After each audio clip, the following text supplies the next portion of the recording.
everyone, we're the Group 5 and our topic for today is all about ballroom dance. So, akaling ballroom dance is familiar naman yan ito, di ba? Like, ballroom dance can be performed like, can be a public or can be private.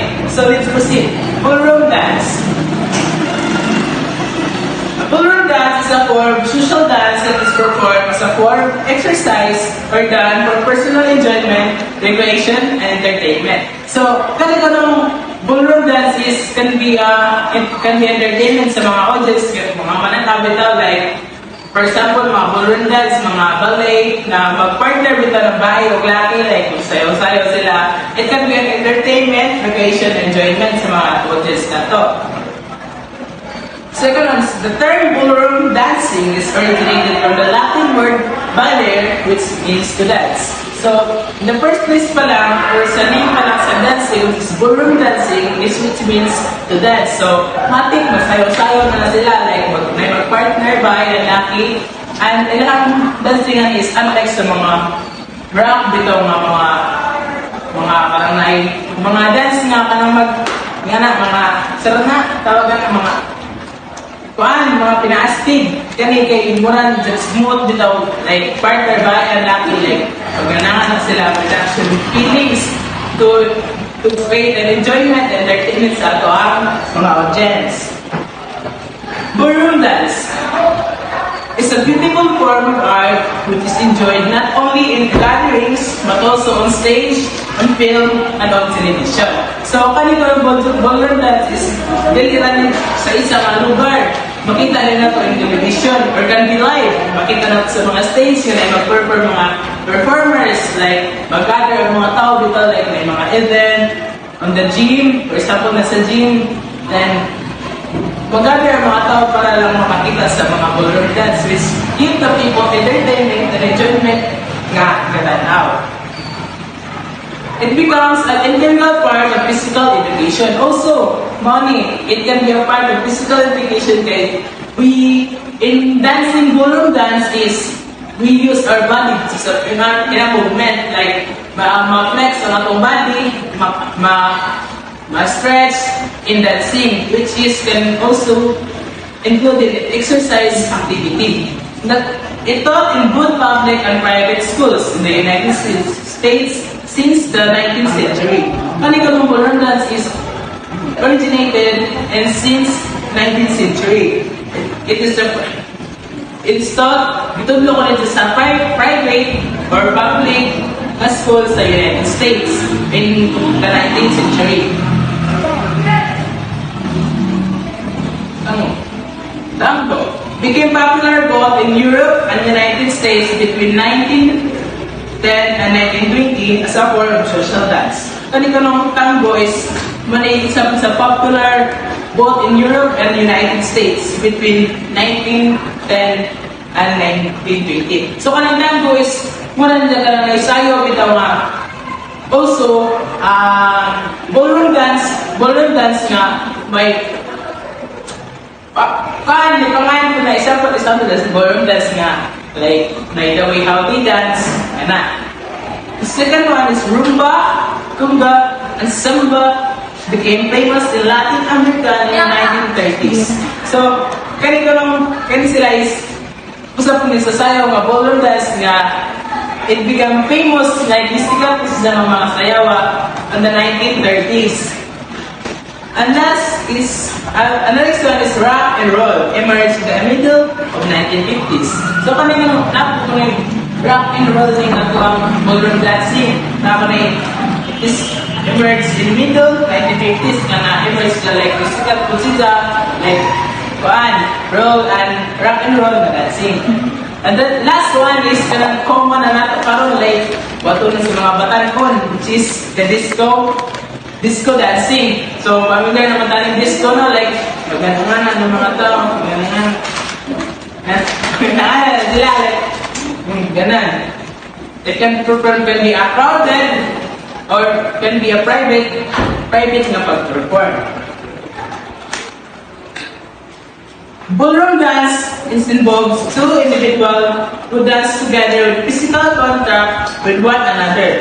through their arms or through their upper or lower bodies.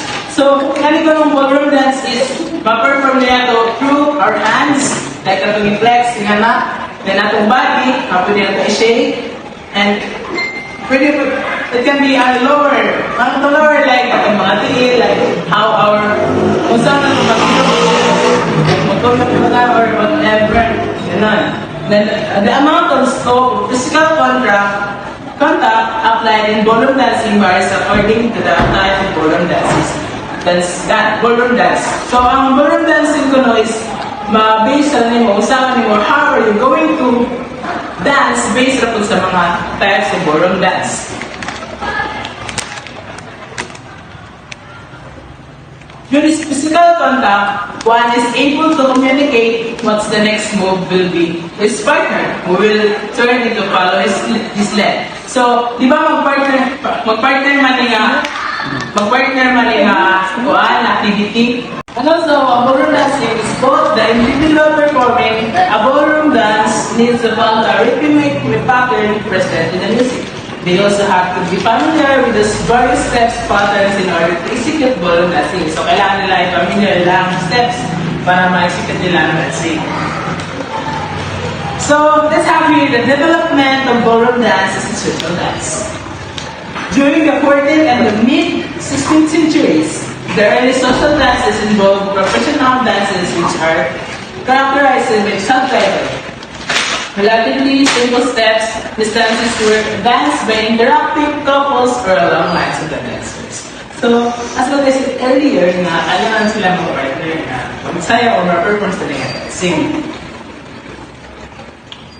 During the 17th century, waltz originated in Vienna, but since this was very popular then, many composers created music for this purpose. Johann Strauss was one of them, who later became famous to these waltzers. So, mga nila became famous to these waltzers because of this band. So naman, during the late 18th centuries, dances which were called referred to as continuous or contra dances. They were in the United States and Europe. These dances involve the use of lively music, rotation gestures, and which feeling the partners. Which na mag-switch sila, makakapag-partner pero sila mag-switch yung mga partner. During the early part of 19th century, many dance forms became popular. These dances are included the English country dance, polka, mazurka, and polonaise. During the 20th century, dancers such as the Charleston, Lindy Hop, Foxtrot, and twist emerged in the United States. Europe and South America, most of these dances involved the use of strong rhythms and Australian styles. So, mga na to. Kaya sila So, nakaka sila yung types of ballroom dances. Number 1 is cha-cha, the second one is tango, and the last one is the boogie. So, I will be talking about the types of ballroom dance. The first one, we have cha-cha. So, cha-cha is a ballroom dance characterized by lively and prestigious movements which are full of passion and energy. Its style can be attributed to its classic Cuban motion. Cha-cha is derived from two other dances, namely the mambo and the swing. So, kaning cha-cha it's a kind of ballroom dance na ang ilang mga movements is more on kanang pinaikat dito and more on swaying ang ilang mga hips. Ja. Ang cha-cha is na ay duha ka dances na nagdagman of mambo and swing. Cha-cha, its roots can be traced back in 1953 when the time-honored dance song was played with a new syncopated beat by America, a Cuban orchestra. In 1954, cha-cha reached the United States. It was well received by the Americans. That was why the dance studios considered it as their most popular dance by 1959. So, kaning cha-cha ko no, in 1954 is kanang niabot ko sila sa United States.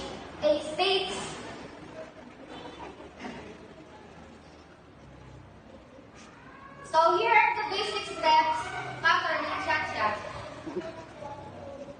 First one, we have the side basic or chase basic or close basic. So kanina, this step pattern is described from the leader's perspective. The follower's part is nearly identical to the leader's parts.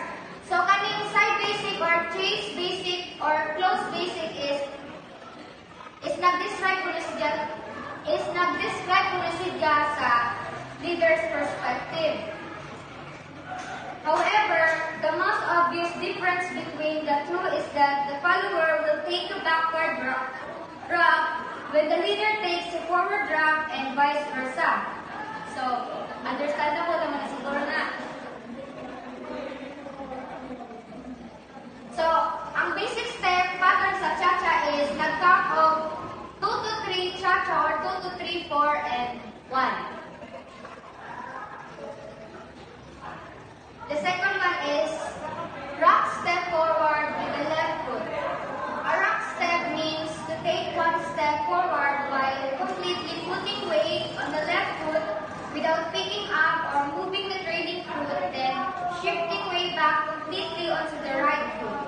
So kaning rock step is mo ni ang basta like something take one step kuno ka forward with completely putting weight on the left foot. So sa imong pikas na sa pikas mo na left foot is kanang magbutang kuno ka like something bugat bitaw para start. This step pattern can be done by taking a small forward step with the left foot on beat 2 of the music. This is followed by rocking or shifting way back the right foot on beat 3.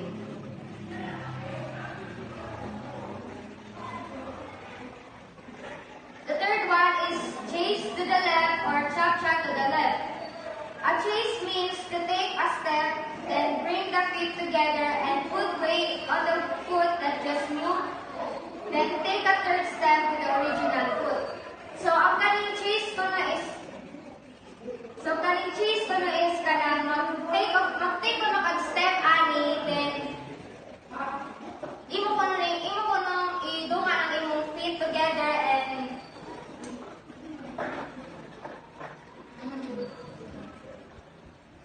the phrase bring the feet together means that one can actually feel his feet physically touching each other. So kaning bring the feet together is kanang kailangan daw ang inyong both feet is mag-touch bitaw. It consists of 3 fast steps then taken to the leader's left in 2 beats of music. The fourth one is rock step backward with the right foot. This step pattern is like the forward drop step. However, this is done going back with the opposite foot. The fifth one is chase to the right. This step pattern is like the chase to the left. However, this is done to the right instead. The sixth one is repeat rock step forward with the left foot. At this time, the left foot should be free so that it can be carried out a forward rock step. This is followed by doing a chase to the left again. So, overall, sa basic steps in cha-cha is like more on mabalik-balik na kasi yung mga moves without, and then ang mga movements ani is more on swinging and flirtatious na mga movements like pinasway ang imong hips.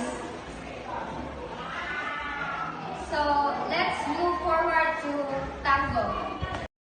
So let's proceed to tango dance. Tango is often considered as one of the most fascinating all ballroom dances.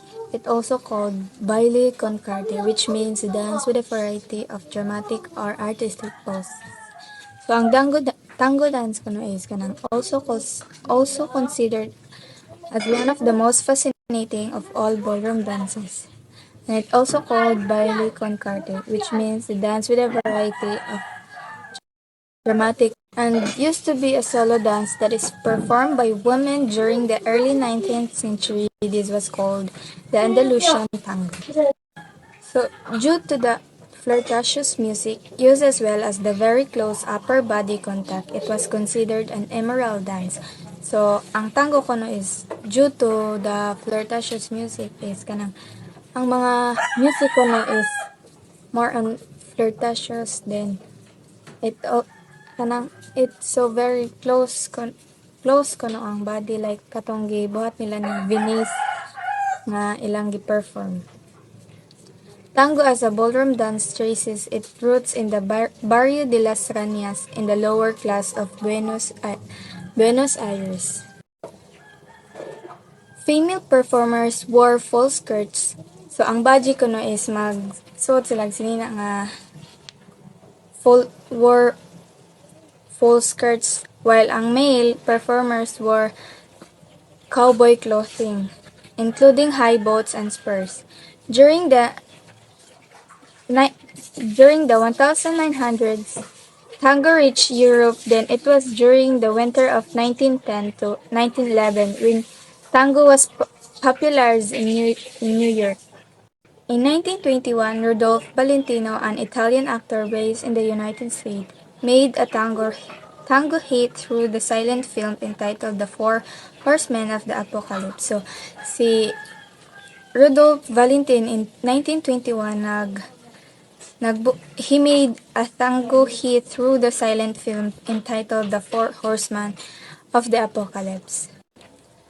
Tango comes in different styles which include Argentine tango, French tango, Gaucho tango, and international tango.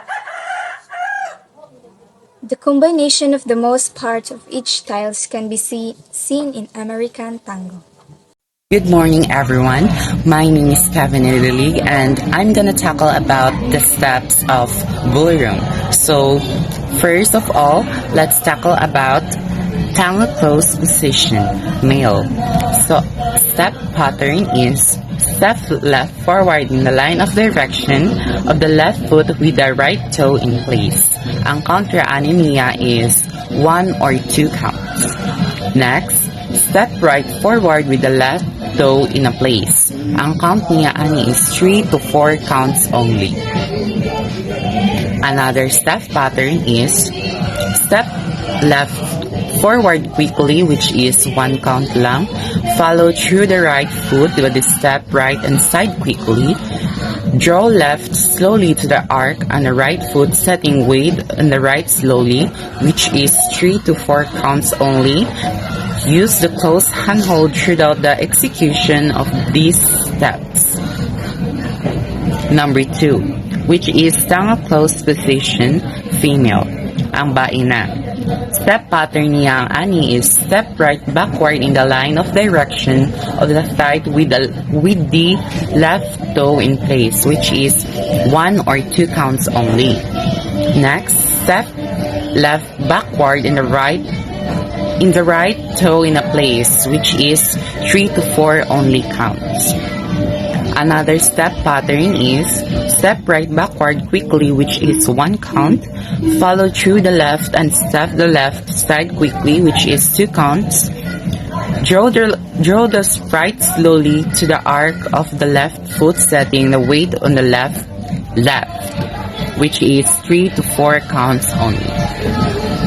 Next, tango step out position, male.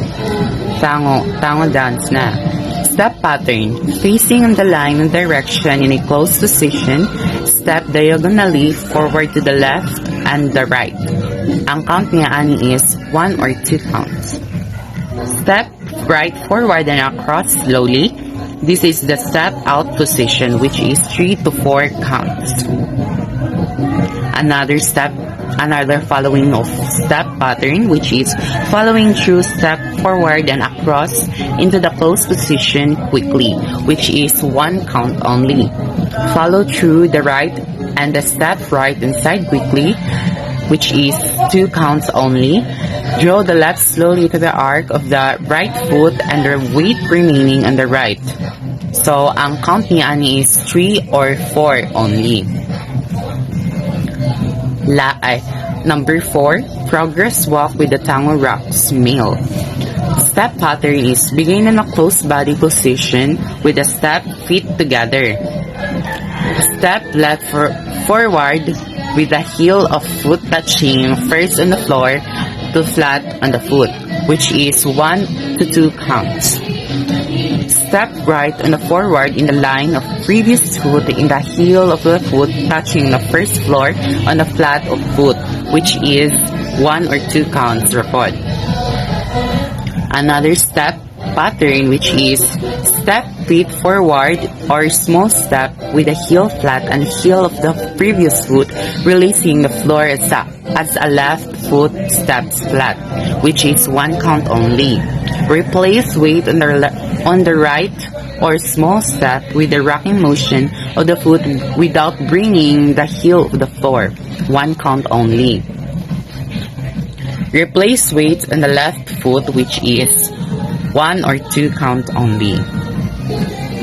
Another step pattern is step right forward or small step with the heel and flat, making sure that the heel of the previous foot release off to the floor and the right foot step flat, which is 1-2 count only. Another, replace weight on the left foot with the rocking motion on the foot without bringing the heel of the floor, which is 1 count rasia. Another step pattern, step left forward or small step in the heel of flat and making sure that the heel of the previous foot is released of the foot as the left foot step flat. Ang count niya ani is 1 or 2 count only. Step pattern. Back in the line of direction, in close position, a step diagonally backward to the right with the left two in place. Do it slowly. Ang counting is 1 and 2. Then step in the back of the across with the left slowly.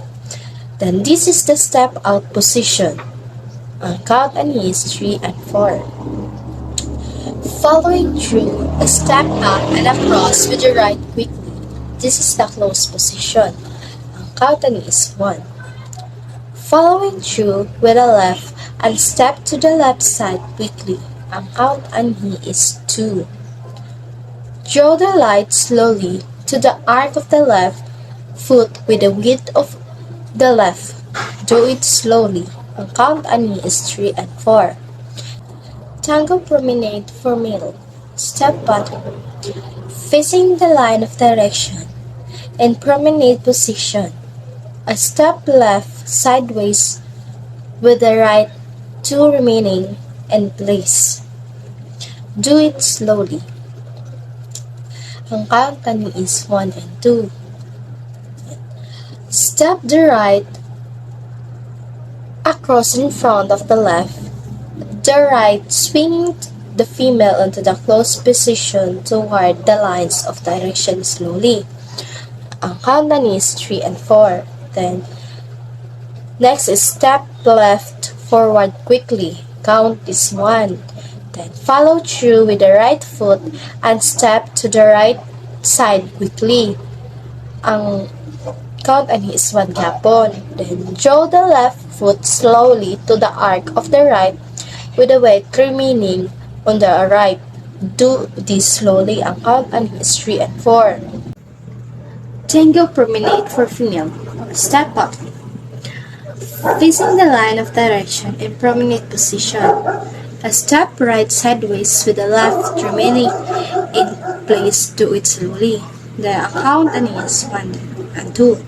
Then step the left across in front of the right, pivoting into close position. Do it slowly. Ang count is 3 and 4. Back in the line of direction, step back with the right. Do this quickly. Ang count is 1. Then follow through with the left and step to the left side quickly. Ang count is 2 and 3. Then draw the right foot slowly to the arc of the left with the weight remaining on the left. Do this slowly. Ang count is 3 and 4. Good afternoon. I would like to introduce myself. I am Bianca Tolentino. I am the last reporter of Ballroom Dance. I'm going to tackle about the last type of ballroom dance. It is boogie.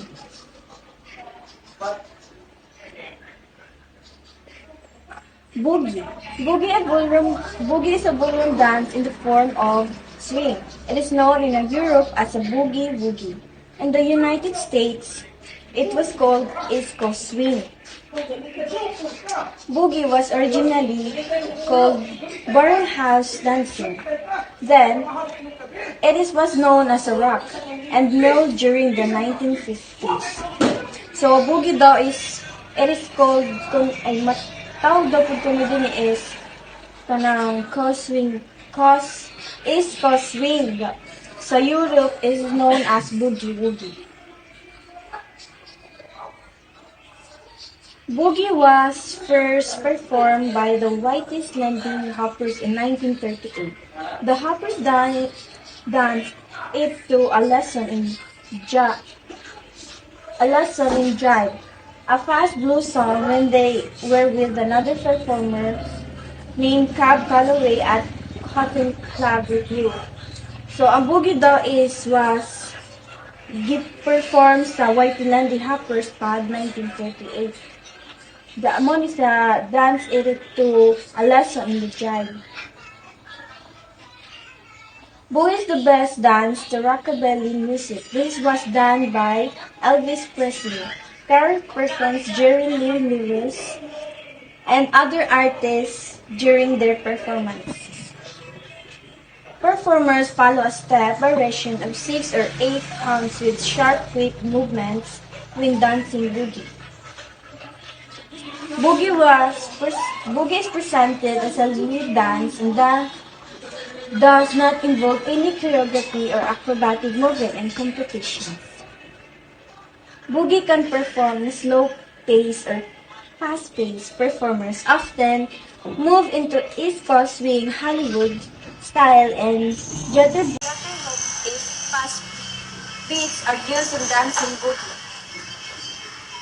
So here are the basic step patterns used in boogie. Step pattern. Step 1, stand in place and do a rock step. The count is do a rock step using the right foot, step back with the right foot and lift the left foot which has not moved from starting position. Then put the left foot back and step back into starting position. So very understandable naman ito. Step 2. Do a triple step after a rock step. The count is do 3 steps while standing in place, left and step down with the right foot and then do this with the left foot, then do it finally with the right foot again. So ang step 1 of step 2 murag i-combine na sila. Next, step 3. Do another triple step but start with the opposite foot this time. Ang count is, if in the last triple step, the right foot was first used. This time, start with the left foot and then vice versa. Pabalik, murag na opposite ra ang pagkuan sa ilahan. Next is step 4. Step 4. Do another rock step using the same foot as the first time. The count is, if the left foot was used in the rock stepping, back for the first time, step back again with the left foot for the second time. Murag imura ibalik ba, pabalik ang imong tiin, baylo-baylo. Lastly, step 5.